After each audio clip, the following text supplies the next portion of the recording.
Hi everyone, it's Mrs. Messner here again, and the last couple of weeks I've been sharing some important books with you. I hope that you've enjoyed them, but also had some meaningful conversations with your classmates and your teacher. This week I want to share another book with you that I hope you'll enjoy, and again, think about and talk about. This book is called The Other Side, and it's hard to see the cover a little bit, it's shiny. It's written by Jacqueline Woodson. So let's get started.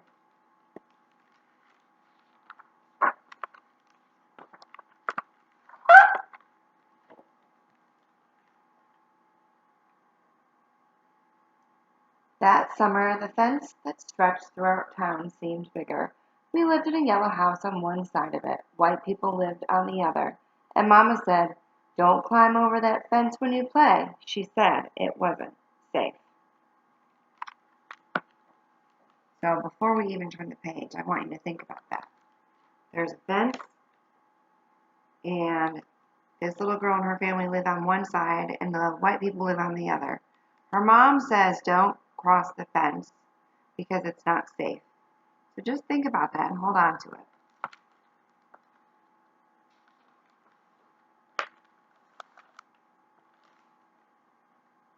That summer there was a girl who wore a pink sweater. Each morning she climbed up on the fence and stared over at our side. Sometimes I stared back. She never sat on that fence with anybody, that girl didn't.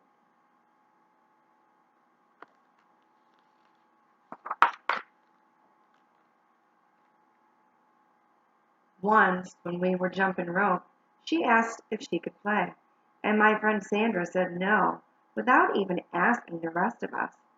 I don't know what I would have said. Maybe yes, maybe no. Why do you think Sandra said no?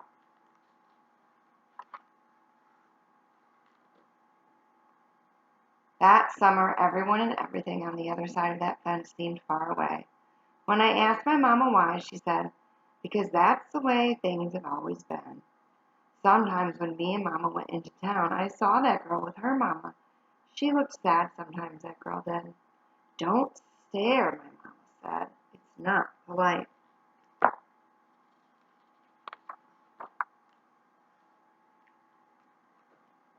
It rained a lot that summer.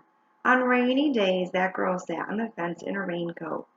She let herself get all wet and acted like she didn't even care. Sometimes I saw her dancing around in puddles, splashing and laughing.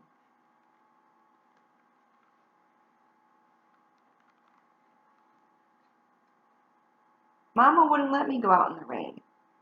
"That's why I bought you rainy day toys," my mama said. "You stay inside here where it's warm and safe and dry." But every time it rained, I looked for that girl, and I always found her somewhere near the fence. What do you think she's thinking? Someplace in the middle of the summer, the rain stopped. When I walked outside, the grass was damp and the sun was already high up in the sky. And I stood there with my hands up in the air. I felt brave that day. I felt free.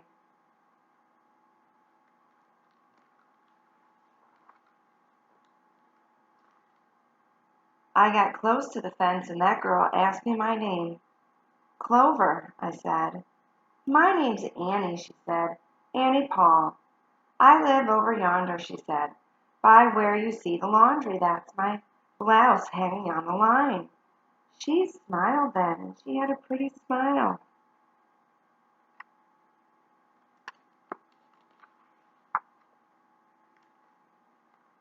And then I smiled, and we stood there looking at each other smiling. "It's nice up on this fence," Annie said. "You can see all over." I ran my hand along the fence. I reached up and touched the top of it. "A fence like this was made for sitting on," Annie said. She looked at me sideways. What do you think Clover's going to do? "My mama says I shouldn't go on the other side," I said. "My mama says the same thing, but she never said nothing about sitting on it." "Neither did mine," I said.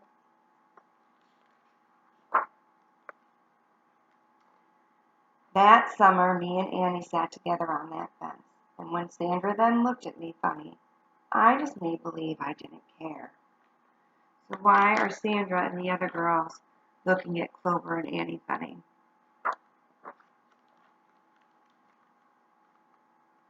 Some mornings my mama watched us. I waited for her to tell me to get down from that fence before I break my neck or something, but she never did.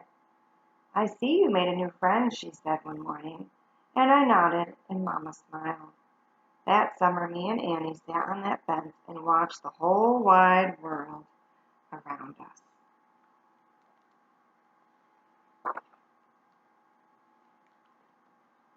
One day, Sandra and them were jumping rope near the fence, and we asked if we could play. I don't care, Sandra said, and when we jumped, Sandra and me were partners, the way we used to be. Now look, what do you notice? Originally, when Annie asked if she could jump rope with them, Sandra said no. And then Clover started sitting with Annie on the fence, and now they're including her in jump roping. I wonder why.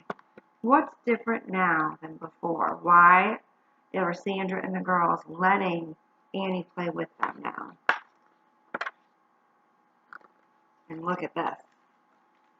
When we were too tired to jump anymore, we sat up on the fence, all of us, in a long line. What's changed? Someday, somebody's going to come along and knock this old fence down, Annie said. And I nodded.